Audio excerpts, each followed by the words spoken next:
everybody, and welcome to the Black Health Podcast. I'm Mercie, and I'm joined by my colleagues, Khadijah and Matthew. And we have a special episode for you all today, and we're joined by an amazing guest who we are excited to welcome and introduce to you all. Black Health has partnered with Planet Fitness to bring you today's conversation on creating equity in fitness. We all know Planet Fitness for their comfortable, safe, judgment-free gyms where everyone feels accepted and respected. But Planet Fitness also has a commitment to championing diversity, equity, and inclusion within their organization, clubs, and the communities they serve. As a part of this commitment, we are partnering with Planet Fitness to help increase education and awareness about racial disparities in physical activity, nutrition, and well-being, and break down physical fitness barriers, which is exactly what we'll be discussing on this podcast today. So to really help us dive into these topics, imagine new solutions, and learn about Planet Fitness's incredible health equity initiatives, we want to welcome our special guest, Teddy Savage. Thank you so much for having me. Welcome, Teddy. Mercy. That was awesome. Thank you. I'm excited to be here. We're excited to have you. So just to give y'all a brief introduction to Teddy, Teddy is the national lead trainer at Planet Fitness, as well as a certified fitness trainer who plays an integral role in fitness programming and support for all of his clubs nationwide. In addition to overseeing all of Planet Fitness trainers, he has also served as an instructor for Planet Fitness's United We Move, a digital at-home workout series designed to combat stress while keeping us all physically and mentally fit throughout the pandemic. That was necessary. Sure. Needed that.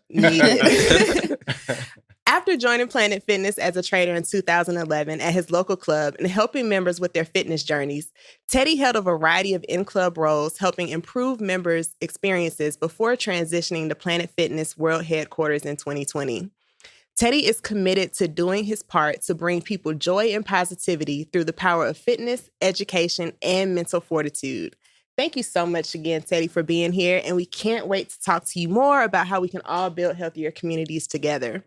But first, it's not a Black Health podcast unless we do an icebreaker. So let's get to it. Yeah. We're going to do something a little different today, y'all. So I hope y'all are ready. I'm excited. We're going to play a little game. I'm ready to win. I do not have a prize for you. Right. There you go. I know that I'll win. So. Well, it is called Myth or Fact, so pretty straightforward. Each you will have, I'll present you guys a statement, and you all have myth or fact signs. And I will read a statement, and you will hold up whether you think it is a fact or if it is a myth. And whoever guesses correctly the most will be crowned our winner. Yay. Everybody got it? Yeah. What did we win? Right. You win bragging rights. I feel like they got home field advantage.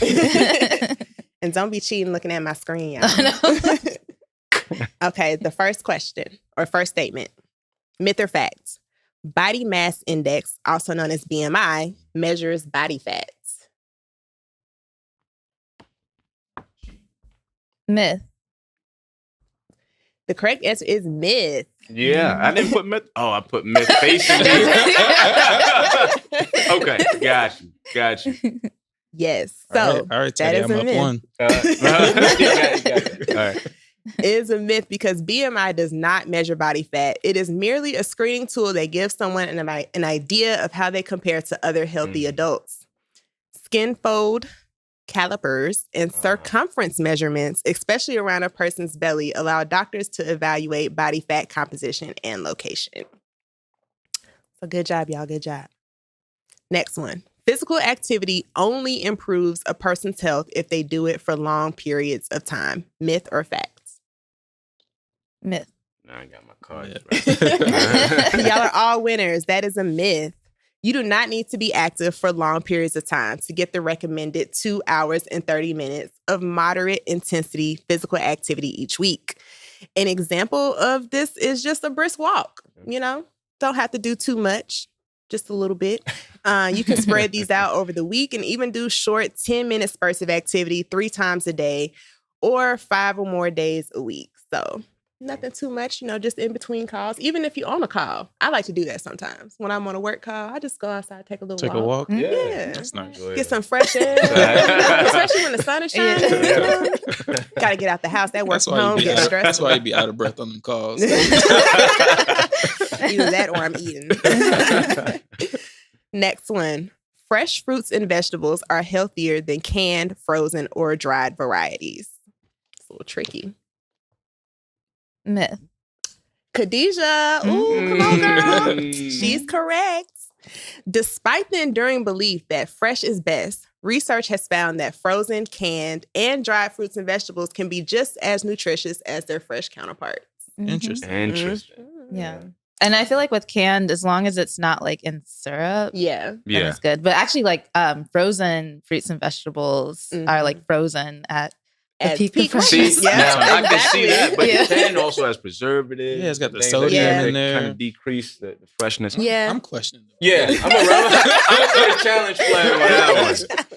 I mean, She got maybe the we could point. put like a little asterisk Yeah. by cans, but definitely frozen. I Yeah. always keep Yeah. some frozen. I always keep Freeze-dried. frozen on the shelf in the freezer because fresh, the way these groceries, they don't grocery like they used to anymore anyway.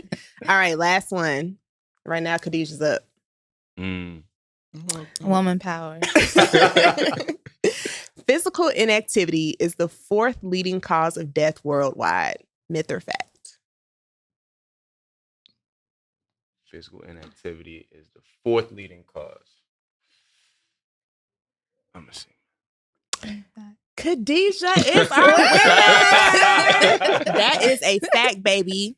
Approximately 3.2 million deaths each year are attributable to insufficient physical activity. Wow. People who are insufficiently physically active have a 20 to 30% increased risk of mortality compared to those who engage in at least 30 minutes of moderate intensity physical activity most days of the week. Yeah.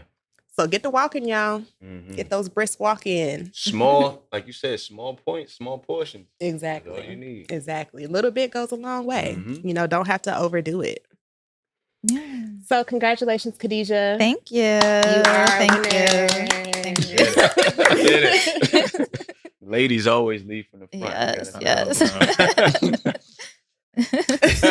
Yeah. And so, Khadijah, I'll drop it off to you to give us a little public health 101. Yeah. No, that's a great transition. And it wouldn't be Black Health if we didn't provide some education and level setting on some key concepts related to health and wellness. And we're here today because we want to better understand barriers and opportunities for fitness for Black communities. So we wanted to go through just some key ideas that can really ground our conversation. So the first concept that we wanted to talk about is social determinants of health. So that is a concept, an idea that is really central to the field of public health and the work that we do. And this probably could have been like a myth or fact option, but most of our health is not actually determined by our biology, our genetics, or even our behaviors. Most of our health is actually determined by the social and community conditions that we live, work, and play in. And so that's what social determinants of health are. There are those conditions, non-medical factors and conditions that directly impact our health. Unfortunately, due to centuries of systemic and structural racism, Black communities live in conditions where we live, work, and play that are disproportionately exposed to health-harming factors. So like environmental toxins, food swamps, which we'll talk about later, while disproportionately having less access to health-promoting factors and resources. So like green spaces, places that we can walk and bike, and healthy food and vegetables. So that's just something that we wanted to really ground our conversation in today, really understanding those community conditions and how those impact our opportunities for fitness. Facts. You should play a part throughout the podcast. I like it. Yeah, and Khadijah, you talked about social determinants of health, and then like another concept that we talk a lot about in public health is health disparities and health equity. And so health disparities are preventable differences in the burden of disease, injury, violence, or opportunities to achieve optimal health that are experienced by socially disadvantaged communities. And the key word here is preventable, because they don't have to exist and they don't just happen on their own. And so health disparities exist because certain groups of people, such as Black people, are systemically denied opportunity to achieve optimal health due to racism and other past and present injustices. And so health equity, on the other hand, is defined as the state in which everyone has a fair and just opportunity to attain their highest level of health. And so we achieve health equity by addressing social determinants of health and these health disparities.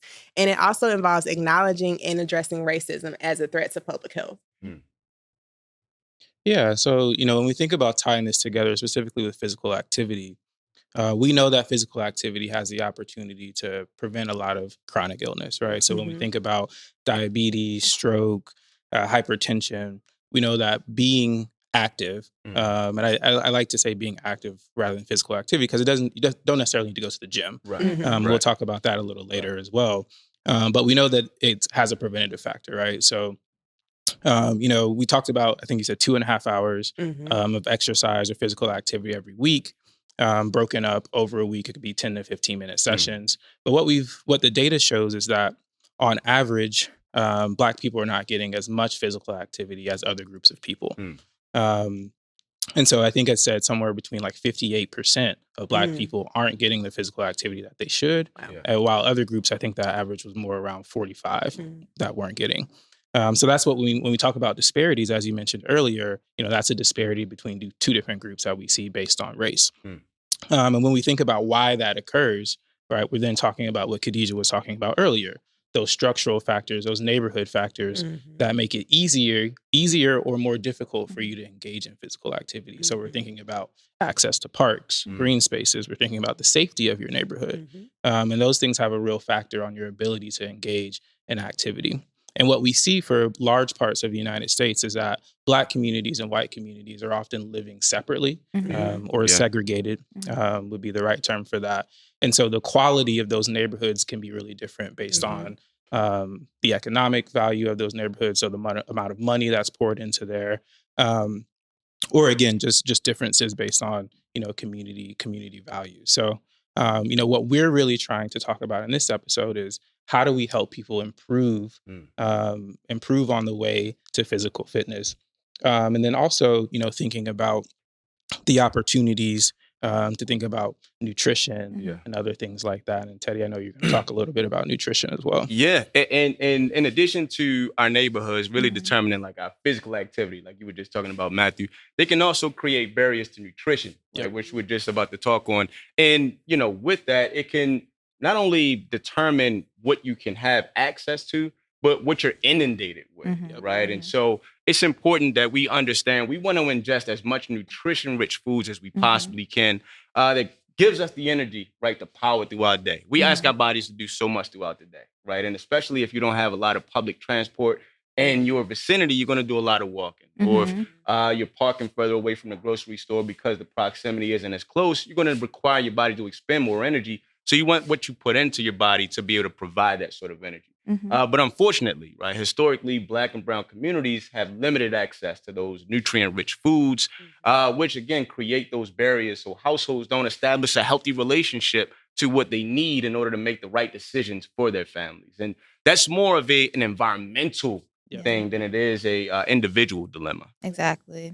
Yeah. And really expanding on that, what you're speaking to is this concept of food swamps and food deserts. Right. And so because of systemic racism, Black populations are more likely to live in community conditions that have more food swamps and deserts. So a food desert, which may be a term folks may be more informed about, is living in an area that lacks access to nutritious food, affordable food. So I know when I'm in like predominantly Black neighborhoods and go to the grocery store, the food is more expensive. And that's not by happenstance. That's a design that way. Yeah. So food deserts are lack of access to healthy foods.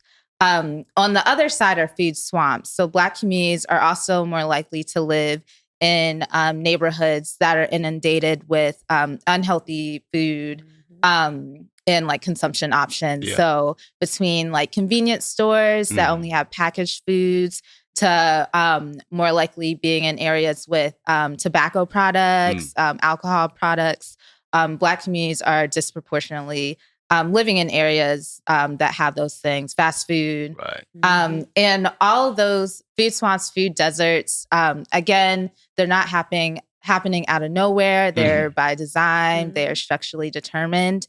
And they all contribute to this last concept called a food apartheid. So the systemic ways in which Black communities are denied abilities to access nutritious food and have that support living a healthy life. Yeah, and it's funny because I talk to my friends that are physicians or just generally into wellness, and the two things that they always mention, right, is one, you want to make sure you have physical activity. We just outlined some of the barriers that communities have for accessing spaces for physical activity, and two, you want to make sure that stuff going into your body is healthy, right? Yeah, Sure. Those two factors have a real factor on whether you're going to get sick, your long-term like ability to live. And what we've outlined is for Black communities, it's harder to really have physical activity, eat nutritious foods. There are barriers to making those decisions, right? And so, we hear a lot of people talk about how it's an individual decision. You can be more active, you can eat healthier, but the way that we're designed, we're going to do what's easiest, right? Exactly. That's just the way that people are designed, and so. If it's easy for me to walk down the street and grab, we just said canned goods are fine. We grab the packaged stuff. Asterisk on that one, though. The packaged goods with, the preservatives over salted, then I'm going to do that, right? If it's, hot chips or whatever. But if, we got to make it the easy decision, the smart decision, or the healthy decision. And I think, that's the importance of the structural determinants. Yeah. Right. And so, knowing what we know about the racial differences in physical activity, access to healthy, nutritious foods, I want to talk about solutions, right? We can't stay on problems. Let's talk about how we solve this, right? And so, when we think about problems, we're often thinking about this social ecological model or socio-ecological model. We'll put that on the screen for folks to see as well. But really, it's about there are different levels at which we can intervene, right? So you have the individual level, which people normally think about behaviors. We have relationships, we have community, and then we have the societal factors. And so what we see is that factors at different levels have an influence on people's ability to be healthy. And so interventions need to think about all of those levels when we want to design how we solve these problems. So Teddy, I have a question for you as we think through how we can support people in being healthier, living more active lives. What are some of your strategies for empowering people to improve their fitness? And how do you do the work that you do? Like, what does that look like? Yeah, for sure. And I feel like, for me personally, it goes back to my mom, and it goes back to the work that she did in our community from being a preacher, and her message was all about being in tune with who you are spiritually. And she used to always say, she's like, Teddy, you're going to grow up and be a preacher too. You're going to walk in my footsteps. But I knew that wasn't my calling. But what I found was that through being a trainer, I could inspire people, empower people, encourage people, motivate people to really understand the greatness within themselves. And instead of seeking that external validation, being confident and comfortable with who they are, right? And it's different because as a trainer, you can not only teach and guide, but you can work alongside the individual. And so my way to solve this, right? Like you said, Matthew, we can't focus on the problem if we want to move the needle. We got to really focus on the solution. And so at Planet Fitness, right, we understand that people come to fitness for different reasons. It's not just about building muscle or toning up or getting stronger. Sometimes it's about being connected to a community, right? Sometimes it's about, I just need my mood to be better, right? And all of those different factors come to play because our population is so different, right? At Planet Fitness, we have so many different kinds of individuals. So you got to first be an active listener, right? And really be an empathetic listener to creating a judgment-free type of platform where you can just be vulnerable. Like, I want people to tell me, are there things that may prevent you from doing what you need to do, right? Or do you live in a food swamp or a food desert, and that be a variable within that equation that we need to solve, right? And that's important, because if I just come to a general sense of, hey, I just want you to do X, Y, and Z, but X, Y, and Z isn't attainable for you, it's probably going to do more harm than it is good, right, at the end of the day. The next thing I tell people is this: fitness has to be reframed. A lot of times we look at exercise and we think like, it's about dumbbells, it's about lifting things, it's about running on the treadmill until I can't run anymore. Right. Right. But what that is a means to something tangible, where I want to reframe it as being a conduit, a connector piece to a holistic sense of health and wellness, to improving your overall quality of life. Because if the life you live isn't enjoyable to you, then what's the purpose of getting stronger in the first place, right? And so when you reframe it in that way, you start to think of the journey, right? And every day and everybody's fitness journey is going to be unique to them.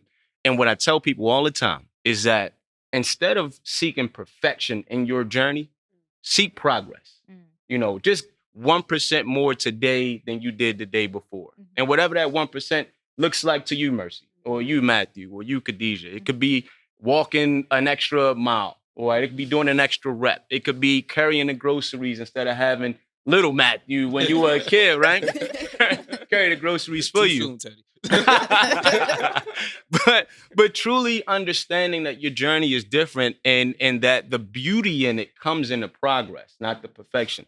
Yep. The next thing is really leaning into not the physical fitness, the physical benefits of it, right? But more like the mental health component as well. And when you think about that, like when you go and you do a workout, like at a Planet Fitness, you always leave feeling better than you did when you came in. Like, no doubt about it. And it's not just because you put on some magic potion and, you know, everybody in there was high-fiving you, which happens, right? At Planet Fitness, because we are a community, everybody's feeling good about the other person. But it's because when you work out and you move and groove, your brain is releasing neurotransmitters called endorphins, right? And those neurotransmitters are the body's natural mood enhancers and energy boosters. So you just feel like you could take on whatever the day has. You know, but another barrier, and we're talking about barriers because you have to really identify them and overcome them. Myths about exercise and fitness has what kept people from joining a gym for a long time. Myths like it takes 90 minutes to do a workout, or it doesn't count, or it has to hurt to work, right? Or, you know, if it's not hurting, it's not working. You know, that kind of stuff is what becomes intimidating and makes exercise a chore and not a choice. And a lot of people feel like they have to fit into what somebody told them conventionally. But what I said is I want it to be beautiful. I want it to be unique. I want it to be colorful, right? So basically, I want you to be more Picasso than you are paint by numbers, right? And you think about, right? You think of Bob Ross back in the day. You guys know Bob Ross, right? With the fro, and then a happy tree over here, and a nice spring over there. Like, your fitness should be the same way. Happy burpees there, right? And nice lunges over there, and curious cardio and things. And I say all of that because at the end of the day, you should be able to create your picture of health and wellness instead of it trying to be what somebody else's is. And at the end of the day, again, at Planet Fitness, it's not just about the fact that we're offering a non-intimidating environment. It's also about showing you that this is a community you belong to, no matter if where you live creates this barrier, whether it's a food swamp or a food desert. When you come in here, we're going to help you and invest in that. So that's what I would say from a solution standpoint, from what I like to do as a trainer. And again, Mom was wrong about where I was going to do it from, not behind the pulpit, but I'm going to do it from the gym. Hey, you still preaching, man. Right. I meant to say this earlier, but first of all, the name Teddy Savage as a trainer name is just a great name. So I don't know if anybody's ever said that, but I appreciate it. Yeah, it's meant to be where you're at, man. But I like the connection that you started to build there between fitness and nutrition. You talked about food swamps and food deserts. Yeah. Would love for you to lean in a little bit there to talk about, you know, how fitness is linked to nutrition and how those two really are one and the same, go hand in hand. For sure, for sure. And when it comes, Matthew, when it comes to nutrition, right, it's really about understanding what it does for you internally, right? And I know we like to say at Planet Fitness, we really believe in that big fitness energy, that feeling that you get through a great workout. But you can only ask your body to do certain things if you fuel it in a certain kind of a way. But the nutritional component can be inundating when you think about it's not only nutrition, but it's how often you're sleeping and how long you're sleeping. It's how much water you're intaking. It's the physical activity component of it. But when you think about it, I want you guys and everybody out there to think about it as a puzzle, right? When you first get a puzzle, the first thing you do is you dump all of the pieces out on the table. And if you just look at all of the pieces, you're like, I don't even know where to start. Yeah. But then the next thing you do is you stand up the front of that box and you see the full landscape. And you're like, okay, now I know what I'm trying to create. That makes each individual piece have its own meaning. And though it's uniquely shaped, because each shape is shaped differently, it all connects. So when we think about nutrition, let's think about it as puzzle pieces. The first puzzle piece let's talk about is protein, right? Proteins are the building blocks of your muscle fibers. So that's why it's super important to ingest protein after a workout, right? Because if you're working out, what you're really doing is creating minuscule tears within your muscle fibers that then rebuild and become leaner, longer, stronger, and sometimes grow in mass.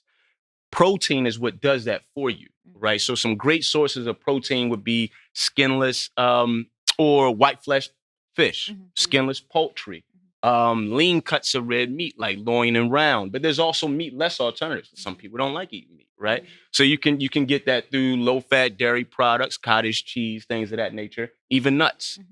The next one is carbs. I know a lot of people are like, stay away from carbs, right? I'm not going to eat a bagel. I'm not going to not a grain of rice. I haven't had a carb since elementary school, you know? Love a carb. A good carb is great, right? But the thing about carbs is it's our energy source, right? It really fuels your body with the energy to allow your bodily functions to do what it needs to do, even breathing, right? It's even allowing your cardiac muscle to expand and contract to supply oxygenated blood to the rest of your body. Some healthy carbs would be brown rice, quinoa, lentils, things like that. So carbs might not be the feature attraction of the plate, but it's going to be a co-star, right? It's going to be a great co-star. And lastly, and I say this one for last, right? We're talking about the puzzle pieces. They got to fit. Fats. Everybody thinks of fats as having a bad rep, right? I don't want fat. I'm trying to lose fat. But there are some good fats that your body needs. Saturated fats, like they contain omega-3 and omega-6 fatty acids that allow your body to metabolize foods. They help with cognitive brain function and enhance memory. Those things are super important, like salmon, avocado, almonds, those kinds of things. So again, to answer your question, Matthew, nutrition is one of the most important fundamental building blocks of holistic health and wellness. But instead of thinking about it as I need to start eating healthy, think about the individual puzzle pieces and how it connects for you. Yeah, that's a great point. I'm going to go a little bit off script. I like that. Leaning into nutrition, I think eating consistently that way, I think, can be intimidating to people. And so, I would love to hear just some of your recommendations on, how to start incorporating that. I think you talked about the puzzle pieces. But we're in Atlanta. I love a good chicken wing. It's going to have the skin on. It's going to be fried. Covered in sauce. So what does that balance look like between, maybe your more unhealthy foods and sort of your core diet? And that's a great question, right? Because we want everything within our wellness to be balanced, right? Everything within our daily lives to be balanced. And the most important part about it is be judgment-free with that as well. Give yourself grace. Understand that you don't have to be quote-unquote perfect in your endeavors to eat healthier. You're going to be able to enjoy that. It should be fulfillment, right? As long as you're doing it and understanding what's going to happen inside your body. So if you're going to eat that fried chicken piece, but it still also has the poultry in it, you're still going to get some of that positive as well. Right. So, so understand, it's not the bad that we should focus on, but instead the balance of the good and the bad. Now, and take incremental steps. So I would say to that, try to do something where on a Sunday, you say, okay, Monday, Tuesday, Wednesday, I'm just going to start my day eating breakfast first. Right? But a lot of times we're like, man, I got to go to that meeting. Right? I'm out of here. I'm running a little late for work. I got to get out of here. And they say breakfast is the most important part of the day. And that's true because your body is going to be in motion almost throughout the rest of that day until you come back home. So just say, I'm going to start doing that first. Next, please hydrate your body. Right? So often we don't start drinking water until we're dehydrated. And that's your body is already in a bad state at that point. So just sip on water throughout the day and it'll help your food to digest and increase your metabolic rate, which will help you to burn fat more efficiently. And then lastly, try to eat smaller meals throughout your day. Try to eat smaller meals. And that means that, you're going to be more mindful of the portion size. Because if you're only eating 2 times a day, you're probably going to overeat when you do. And so it's just important to say, okay, cool. First of all, I don't need to be perfect in my efforts. Secondly, I'm going to give myself grace. And then lastly, I'm just going to start my day off with a victory, eating breakfast. And the rest will kind of build from there. Yeah. No, that's really good points. Moderation, being judgment-free. I think those are great values. That progress, not perfection. There you Progress, go. not perfection. Mercy was listening. Yeah, I think I heard you talk about this, get into this point. I know this is important for you as well. We'd love to really hear you talk about the mental aspect as well, right? For How fitness, physical health really influences mental health. If you have any reflections from your personal journey, but then I think also just widely how those two things relate. Yeah, for sure. And I had to go back to the reason why people come into the gym and it being different in a lot of ways. And the first thing that you have to do before you start a physical journey is to make the mental choice to start. Yep. I always say that's the hardest move to make is the first move, right? And when you do actually start moving, and we talked about it a little bit before, your brain is releasing those neurotransmitters like your serotonin, your endorphins. Well, at the same time, that's boosting your energy and giving you those sustainable forces to be able to do what you need to do on your journey. It's also reducing stress and anxiety. And I mean, raise your hand if you deal with stress, right? We all deal with stress. I was an octopus. And that's really what comes into play when you're talking about improving your overall quality of life. It's not necessarily the fact that you want to see the scale decrease. It's not necessarily that you want that set of pants to fit better, right? It's I want to better cope with my stress and my anxiety levels and the stuff that comes at me in my day-to-day. And when you move your body, your brain is starting to do that for you. And what happens is when you start making that movement a habit, those releases start becoming more efficient. And so now you're feeling like that throughout the day. You're better suited to combat the stress proactively, upstream, before it gets to the downstream. So, and you asked for a personal question or testimonial, I should say. I mean, when I first started training, I was so excited, man. Because like I said, I was like, Ma, this is what I'm going to do. Started training and I sat down with a couple. And the couple was newlyweds and they were new parents, right? So that's exciting stuff in your life, right? But at the same time, it's also a stressful part of your life as well. And on top of that, they were deconditioned. They both were deconditioned individuals. And the stress at that point comes into it's always going to be like this.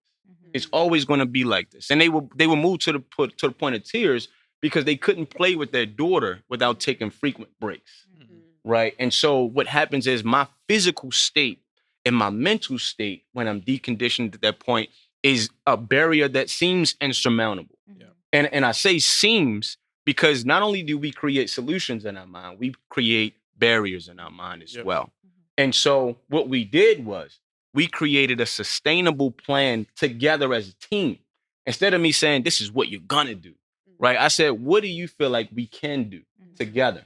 And we started integrating activities, right, that you can do with your loved one, your partner. That's another thing about fitness that I want to make sure that we bring up. It doesn't have to be an individual pursuit either. Right. It should be something that you do with your friends, your family, your loved ones, your spouses, your coworkers, and things like that, because we create happier environments in that way. we talked about nutrition. What things are attainable to you that you feel like we can substitute what you may be doing already? And then I let them create that dialogue. And then lastly, they found that they had the energy. They had the energy mentally, right, to be able to do what they thought they couldn't. Yep. And so it was important to be able to draw the connection between mind and body and understanding how physical activity and mental health go hand in hand, and how stress and anxiety, while you feel it every single day, doesn't have to be a mountain that you can't overcome. So that's what I would say when I'm talking about that link between mind and body and how physical activity can help you in that way. Yeah, I love that. You got me fired up, Teddy. I missed my workout this morning. Now I'm like, I'm going to go to the gym. I'm about to do some burpees right now. Take this off. Change the whole format.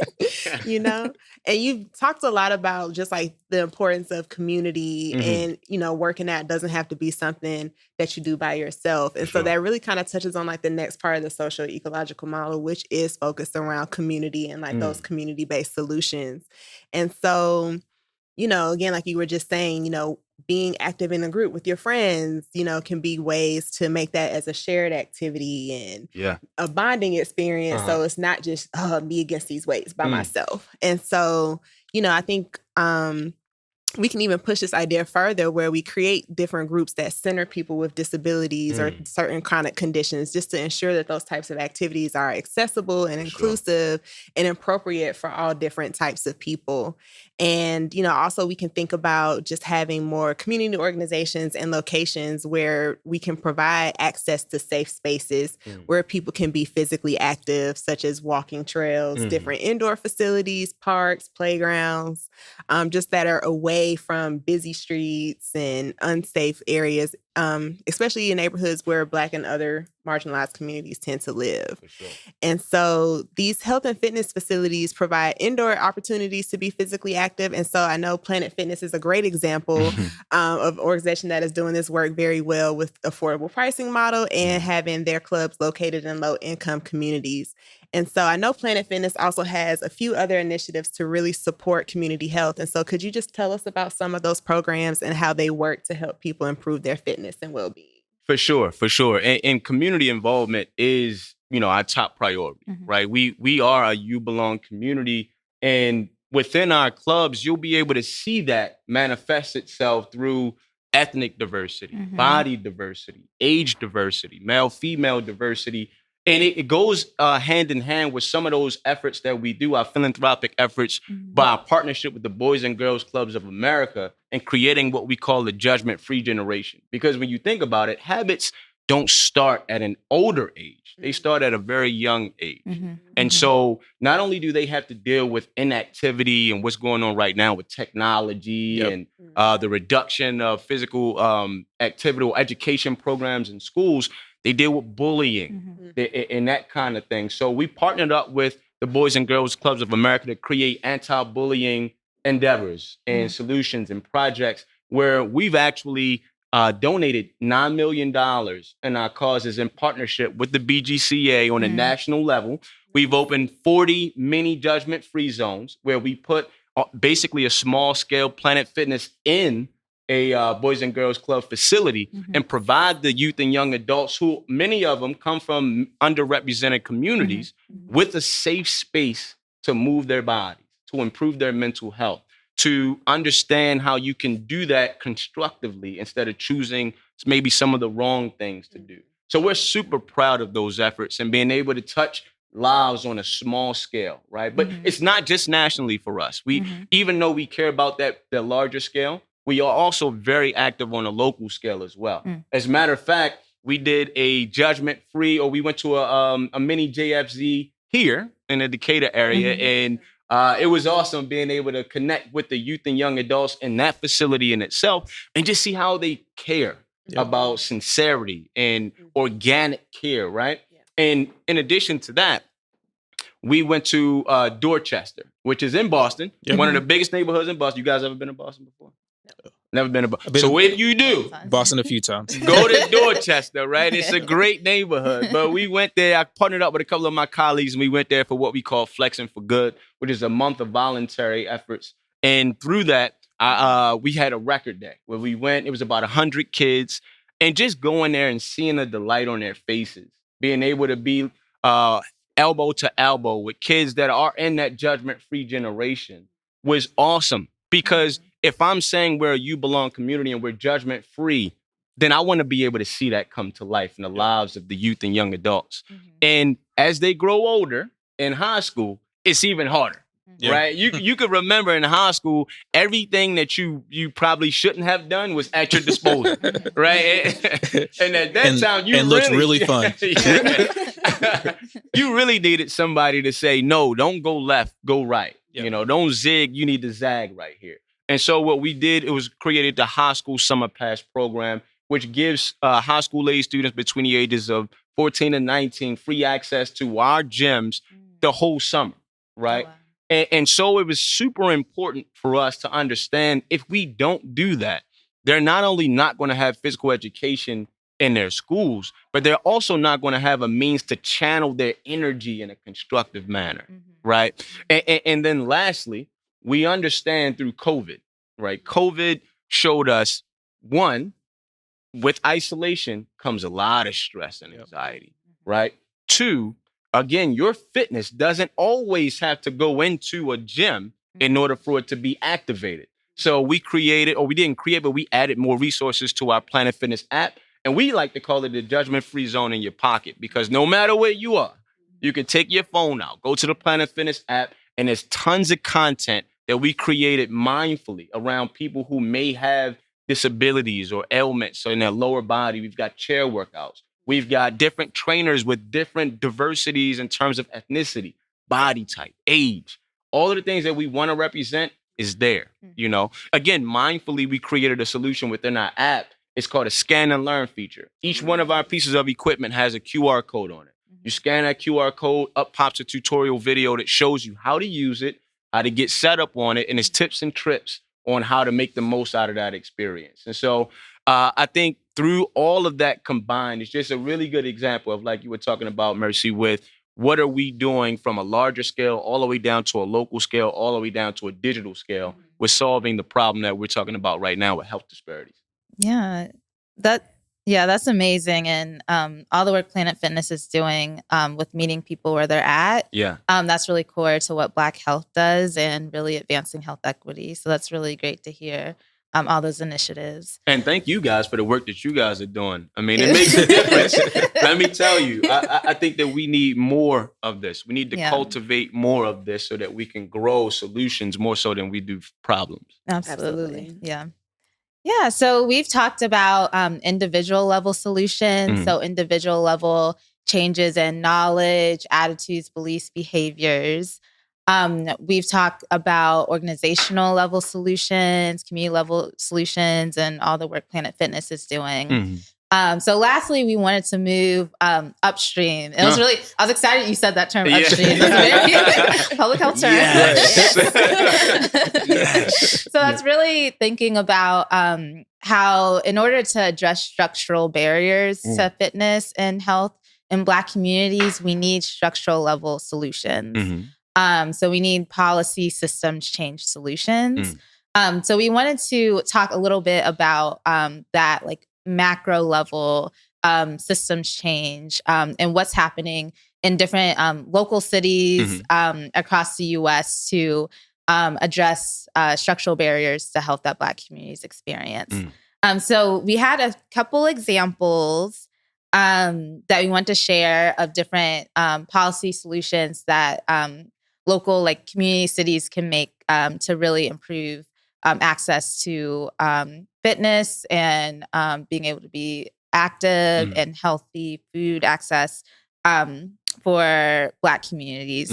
So the first is 15-minute cities. Have y'all heard of that before? First time. There's a new term to me. I'm like, 15-minute city? What's that? Yeah. So the idea of a 15-minute city is it's an urban design model where you live. So again, your social determinants, like where you live, work, play, is everything is within a 15-minute walk or bike ride or public transit. So that's called active transit. Being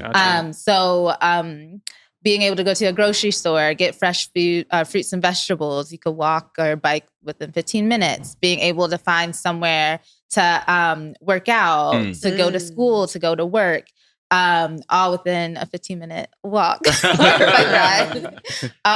So that's one strategy. And I know in Atlanta, I would love that. I feel like where you live, Matthew, is kind of 15 minutes. I feel like Atlanta's a 15-minute drive city, like where everything is 15 minutes. 15-minute drive, including the grocery store, right? Yeah. Our neighborhood is a bit more walkable. Yeah.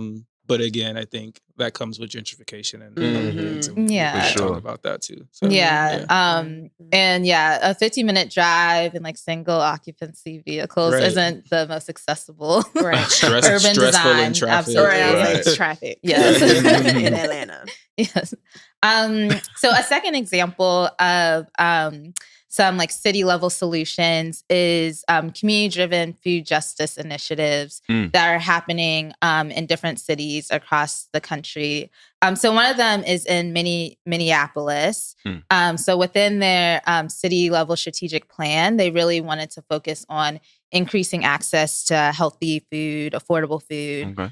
So they've really been investing at the policy level in getting resources and funding and support to mobile food markets and community gardens and mobile food pantries and food shelves, and really thinking about more accessible ways that community members in Minneapolis can access healthy and affordable foods, fruits and vegetables and food.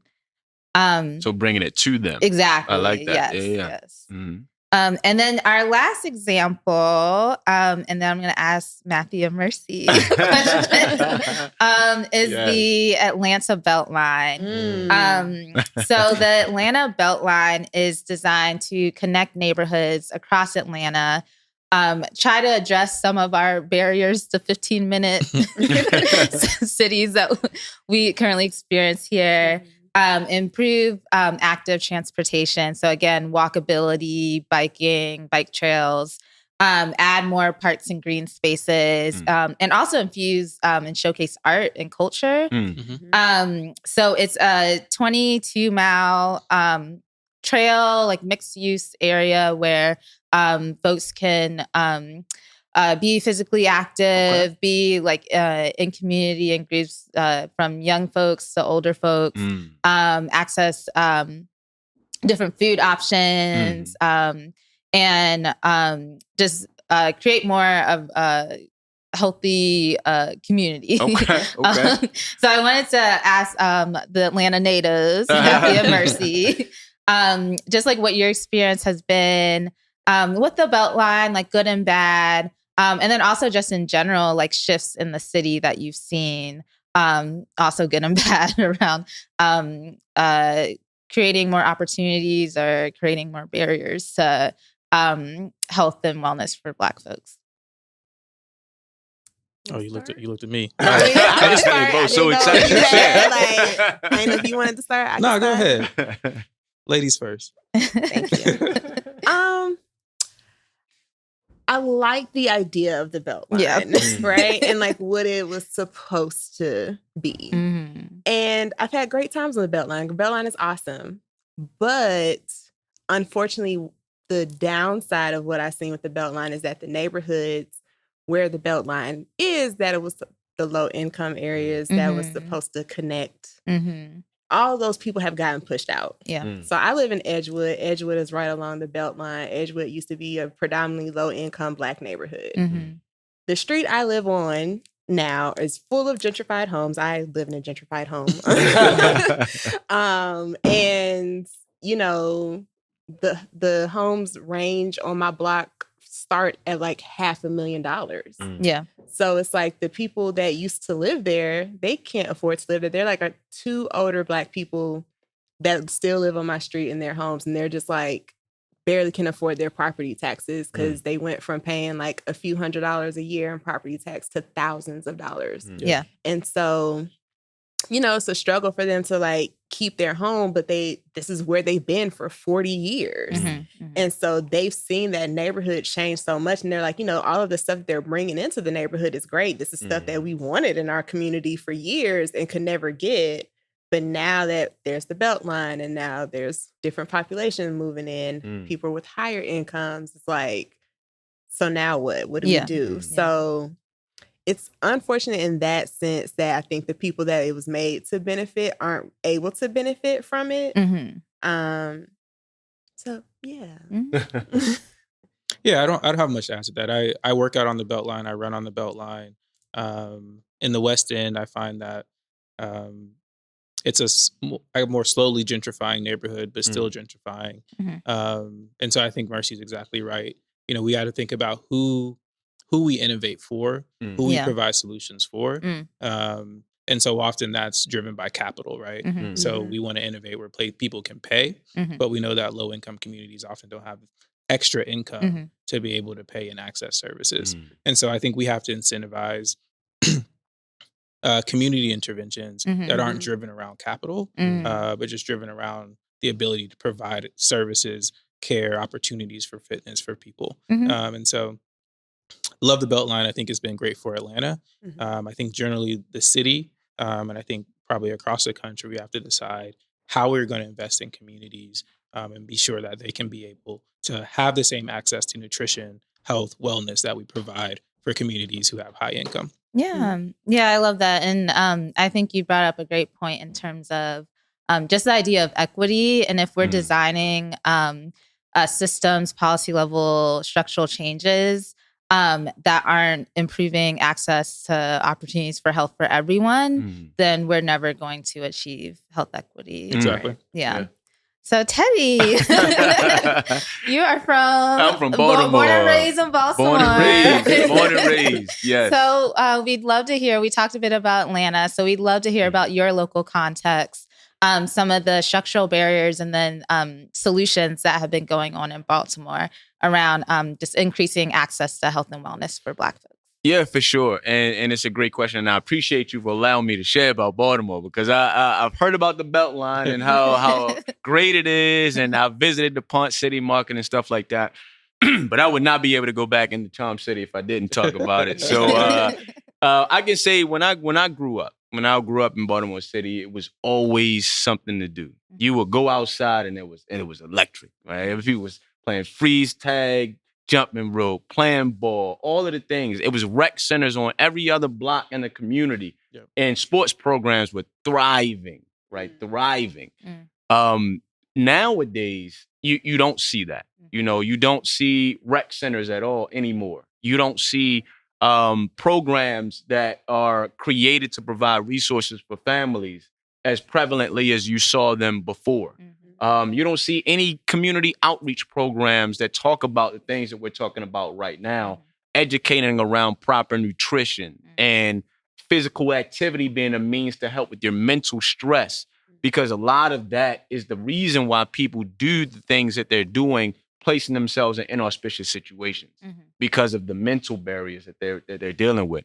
But I am encouraged by what I'm seeing now with certain programs being kicked off and certain foundations being created. So we have a GLOW program, which is the Greenmount Life Opportunity and Wellness Program that they started in the east side of Baltimore, in the Greenmount area where I'm from, in the east side of Baltimore. And they're really centered around the family unit, right? And we know how important that is in the Black community. The family unit is the most important and the most attacked, right? And so we needed programs to fortify the nucleus of that place for us in our society, in our communities. And the GLOW program is doing that. Funded by Johns Hopkins. And Johns Hopkins is a huge name nationally when it comes to providing healthcare. And so you know that they're going to have all of the resources they need to be able to provide the resources that we need. So it's great. It's great to see that, right? Especially, like I said, I'm from the east side of Baltimore City. So it's not all like it is on the wire. Let me just say that. Let me make sure I say that. Right. The next one is the John W. Brick Mental Health Foundation. We all know someone or deal with it ourselves in terms of an element of mental health, right? Whether it be through stress and anxiety or there other mental health disorders. And so we need foundations to show how exercise is a healthy alternative than getting on medication and medications becoming a dependency. And so we needed foundations to be able to show that and teach that and manifest that really. And the JWB Mental Health Foundation is doing that in Baltimore and the surrounding areas, helping people. Instead of being hospitalized and institutionalized, you can come to this foundation and we can show you how you can move your body and become healthier physically and mentally. I've been a part of their Move Your Mental Health activity, which is 10 days of 10 minutes of workouts by 10 different trainers starting on October the 1st and leading all the way up to October the 10th, which is World Mental Health Day. It is awesome, right? We talk about, really cool. We talk about being colorful and courageous and coloring outside the lines. And let me tell you, I'm definitely more Bob Ross than I am Tank by now. I'm going to make the fitness fun, right? I'm going to make it fun. And I think that it's a perfect representation of what it can look like. And it doesn't take all day, just 10 minutes. And then lastly, it's like expos. You don't necessarily have to have a brick and mortar, right? You don't necessarily have to have a government-funded foundation or something like that to do something good for the community. And we have a World Health Expo that we have in Baltimore, or a Healthy Fit Expo, I should say. And it's coming up on February the 10th, right? Starts at 4 p.m. and it's at the Convention Center. So if you're in Baltimore, don't worry about the crab cakes on that day. Right? And I know it's hard to do. Say no to the crab cake and come on down to the Health Expo, because there is going to be entertainment, it's going to be encouragement, it's going to be community activities that are good for the youth as well as the parents. And they're going to be passing out information to you. And that's another thing that I want to focus on is not everything has to be transactional. We live in such a transactional society where, hey, you can get this if you do that first, right? And this is a good place where you don't have to worry about that. Like, it's freely given to you. And so that's what I'm encouraged about what's going on in Baltimore. I know the city is going through some things right now, as is a lot of big metropolitan areas, which you guys talked about with gentrification and creating those more efficient ways to bring health and fitness to people. And so my hope and my prayers is that Baltimore stays on this line of positivity. You guys come on down. Right, we can share in some seafood, but we're gonna get some fitness in, and we're gonna get some mental health in as well. Love it. That's up our alley. Yeah. Well, this was a great episode, y'all. I really love the conversation. Teddy learned so much from you. Thank you. You got me piped up. I'm going to go work out. And thank you to our listeners. We hope that you really enjoyed this episode. And again, a big thank you to Teddy for your insights today. I really loved just what you said about really the thing that stuck with me the most is just that progress, not perfection. I think, just being able to just approach it every day, just doing something a little bit better than you did the day before. And give yourself grace because you're not perfect. And so I really love that. Absolutely. And we also want to thank the team at Planet Fitness for the work that they are doing to improve equity, inclusivity, and access to safe places to exercise for so many people, and for being a supportive partner to Black Health in our mission to disrupt systemic racism to improve the health of Black communities everywhere. So make sure you follow Black Health on Instagram and everywhere else on social media. It is BLKHLTH. There is no space.